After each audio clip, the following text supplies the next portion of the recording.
Le départ de Kostas Mitroglou, la trahison de Dimitri Payet envers Florian Thauvin, une nouvelle recrue en approche à l'OM, les dettes monstrueuses du FC Barcelone, Ángel Di María vers une prolongation de contrat ou encore le rêve de Karim Benzema avec l'OL.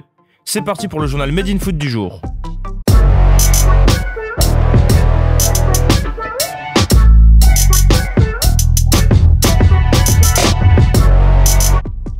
Ça y est, c'est officiel, Kostas Mitroglou n'appartient plus à l'Olympique de Marseille. Libéré et délivré de son contrat, l'attaquant grec de 32 ans s'est officiellement engagé avec l'Aris Salonique ce lundi. Arrivé chez les Ciels et Blancs en 2017 en provenance du Benfica Lisbonne, contre la coquette somme de 15 millions d'euros, il n'aura jamais répondu aux attentes sur la Canebière, 50 matchs toutes compétitions confondues pour 16 buts. Mais Mitroglou n'est pas rancunier envers le club phocéen et a posté une belle vidéo d'adieu assortie de quelques-uns de ses buts et de jolis mots. Je voudrais remercier la ville de Marseille pour m'avoir adopté et accueilli si chaleureusement, et aussi les supporters pour leur soutien. J'ai réalisé que Marseille est le plus grand club en France, avec beaucoup d'exigences.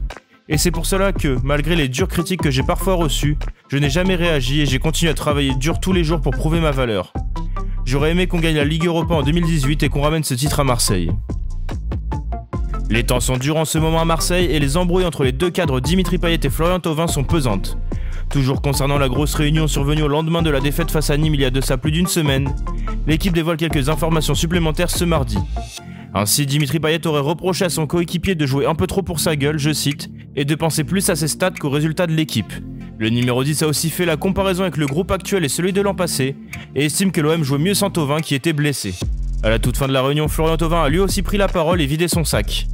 J'ai quelque chose à te reprocher, je n'ai pas apprécié que tu ailles négocier avec le président dans notre dos pour baisser ton salaire. J'ai pris ça comme une trahison, aurait-il déclaré à Dimitri Payet. En clair, Flotov reproche au numéro 10 d'avoir négocié durant l'été la baisse de son salaire et sa prolongation de contrat jusqu'en 2024. Certains ont loué sa décision et d'autres la critiquent à l'image de Florian Thauvin.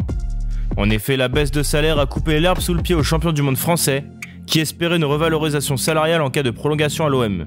De toute façon, la cohabitation entre les deux hommes ne devrait plus durer très longtemps, puisque Florian Thauvin va quitter l'OM libre de tout contrat le 30 juin prochain. Au rayon des bonnes nouvelles, l'Olympique de Marseille va faire affaire avec la Juventus pour récupérer le milieu de terrain italien Franco Tongia de 18 ans. Toutefois, pour récupérer le Turinois, l'OM envoie dans le même temps Marleaki à Turin. Ce deal devrait être bénéfique pour les deux clubs dans le cadre du fair play financier. D'après Téléfoot, les deux joueurs pourraient être valorisés aux alentours de 5 à 7 millions d'euros dans les bilans économiques, afin d'offrir de belles plus-values au club. Marleaki, formé à Marseille, est arrivé ce lundi à Turin et va signer un contrat de 4 ans et demi avec la Juventus, où il évoluera dans un premier temps avec les U23. De son côté, Jordan Amavi, libre de s'engager où il veut pour la saison prochaine, est courtisé par Naples en Serie A, mais surtout par Crystal Palace en Première Ligue. Un autre club de Londres plus prestigieux est venu au renseignement récemment, mais sans formuler d'offre, Arsenal.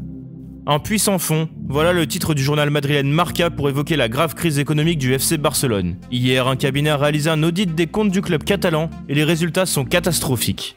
On apprend ainsi que le Barça doit environ 200 millions d'euros à plusieurs clubs espagnols et étrangers. Cela correspond à des sommes promises dans le cadre d'anciens transferts. Par exemple, les Blaugrana doivent encore 70 millions d'euros à Liverpool dans le cadre du transfert de Philippe Coutinho en janvier 2018, 30 millions à court terme, 40 millions dans un second temps. Les Girondins de Bordeaux apparaissent aussi dans la liste des clubs dans l'attente d'un versement de 20 millions d'euros dans le cadre du transfert de Malcolm. Mais il faut aussi préciser que le FC Barcelone doit recevoir environ 108 millions d'euros de la part de différents clubs, dont la Juventus Turin, pour les mêmes raisons. Au total, le Barça a 730 millions d'euros de dettes à court terme. Restera ou restera pas, Ángel Di María arrive en fin de contrat au mois de juin prochain avec le PSG. Mais contrairement à ses anciens coéquipiers vieillissants comme Thiago Silva ou Edinson Cavani, le PSG souhaite le conserver et lui a déjà formulé une offre de prolongation en fin d'année. Pour le moment, cette proposition ne satisfait pas le clan Di María et aucun accord a été trouvé. D'après l'équipe, les Parisiens proposent un nouveau contrat sorti d'une baisse de salaire comparé à celui qu'il reçoit aujourd'hui, environ 1 million d'euros brut mensuels. L'Argentin n'est pas opposé à cette baisse de revenus puisqu'il comprend le contexte et la situation actuelle, mais souhaite 2 ans de contrat, lui qui est âgé de 32 ans. Les deux clans partagent donc une envie commune de prolonger l'aventure. Des proches se montrent optimistes dans la résolution rapide des discussions. S'il a connu un passage à vide en début de saison, notamment en raison d'une relation avec Thomas Tuchel compliquée, El Fideo s'est remis au niveau avec Mauricio Pochettino. A noter que des clubs ont tout de même approché Di María pour l'été prochain, l'Inter Milan, la Juventus Turin ou encore Tottenham, mais c'est bien Paris qui devrait conserver le joueur. Exilé au Real Madrid depuis 12 ans maintenant, Karim Benzema réalise une immense carrière du haut de ses 33 ans. L'attaquant français formé à Lyon a tout gagné avec les Meringues, à l'image de ses 4 Ligues des Champions. Toutefois, il semble animé par une quête et un désir profond, un retour à l'OL dans les prochaines années. En fin de contrat en 2022, Kabenove espère ainsi faire un comeback à Lyon pour aider l'équipe à gratter des titres. Je pense oui, il en a envie. Il en a vraiment envie. C'est pas d'aujourd'hui et je peux vous dire qu'il m'en parle régulièrement. Il suit tous les matchs de l'OL. Il est attaché à sa ville, il vient régulièrement. Là, c'est vrai que dans ses rêves, il y a de revenir à Lyon pour faire des grandes choses. Merci à tous de nous avoir suivis. N'hésitez pas à liker, commenter, partager cette vidéo et à bientôt pour un nouveau JT.